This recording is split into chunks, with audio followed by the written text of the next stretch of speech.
Batamanda buboca, batamanda buboca. Me crê hoje, eu sou resultado. Aqui tropa está na buporta. Ora viva pessoal, mal que senhor está? Não está direto? Ainda espera, mas não está direto, ok? Cheio de dinheiro e felicinho, cheio de dinheiro. Vamos ali.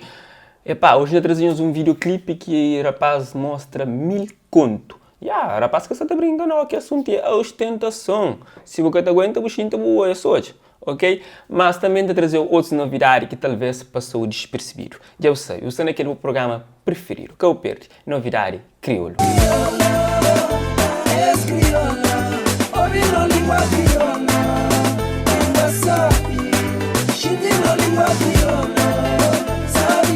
Para começar a novidade crioulo de hoje, a gente trazer o LB com seu novo tema, Manda Buboca 2.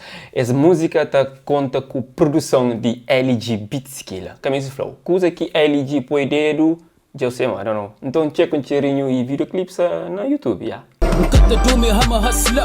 Energia, moda, rede, fake niggas, nunca papa lá. Tem linha de nota de sul, buta procurão, minta encontrar, nigga buta vive, só se me deixar.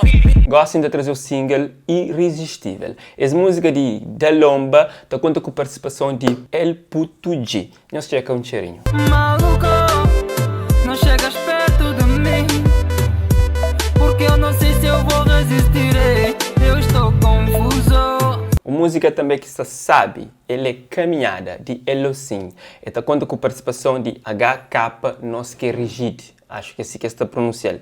Nós checa um cheirinho desse videoclipe que está disponível na YouTube. Um passado valoriza quem os motivos escolhe. É que foi criticado para a mesma pessoa que estava em esforço. É jovem que está trazer o Gosli, já tem uns X anos na rap. Exatamente, uns 18 ou mais. Eu tive uns tempos focado nesse estudo, por isso que hoje ele tem diploma de mestrado. Você está falando de Vabula, é jovem professor que tem grande amor para rap. E é esse amor que está fazendo permanecer nesse mundo de música. Mês passado eu tinha lançado o tema Barco de Sentimento, junto com o Tadeu. A música também é muito sentimental.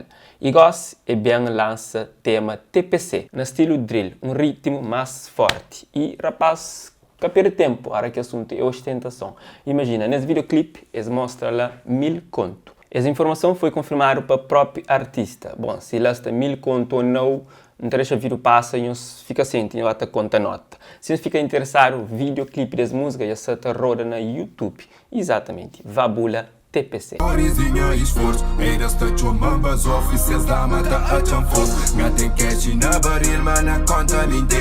Gaston Stalita pensa que que podia fazer com 1000 conto. No comentário, fala o que podia fazer com 1000 conto, ok? Deixam saber lá, deixam também opinião sobre coisa que traz ali e coisas que você criou hoje ali no próximo vídeo. Não está contra, no próximo. One Love.